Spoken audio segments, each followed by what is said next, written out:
PSL এ দল পেলেন বাংলাদেশের স্পিনার নাহিদ রানা।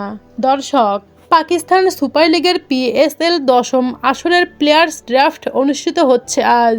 লাহোর ফোর্টে চলমান এই ড্রাফট অনুষ্ঠানে বাংলাদেশি ক্রিকেটারদের মধ্যে প্রথম দল পেয়েছেন স্পিনার নাহিদ রানা।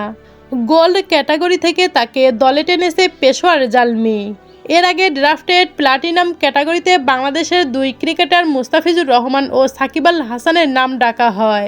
তবে প্রথম ডাকে তাদের প্রতি আগ্রহ দেখায়নি কোনো ফ্র্যাঞ্চাইজি। সাকিব এবং মুস্তাফিজ দুজনেরই পিএসএল এ খেলার অভিজ্ঞতা রয়েছে, তবে নাহিদ রানা সেদিক থেকে একেবারেই নতুন। পিএসএল তো দূরের কথা, এখনও পর্যন্ত কোনো বিদেশি লিগে খেলার সুযোগ হয়নি এই গতি তারকার। এবার পিএসএল দিয়ে তার সে অভিজ্ঞতা হতে যাচ্ছে। প্রসঙ্গত, পিএসএল এর ড্রাফটে এবার পাকিস্তানি ক্রিকেটারদের পাশাপাশি নাম দিয়েছেন 510 জন বিদেশি ক্রিকেটার। এর মধ্যে রয়েছেন 29 জন বাংলাদেশি ক্রিকেটার। তবে অনেকটা খুশি হয়ে আত্মহারা হয়ে পড়েছেন বাংলাদেশের স্পিনার নাহিদ রানা। তবে নাহিদ রানাকে সবাই বাংলাদেশের একজন শক্তিশালী বোলার হিসেবে চিনে থাকেন।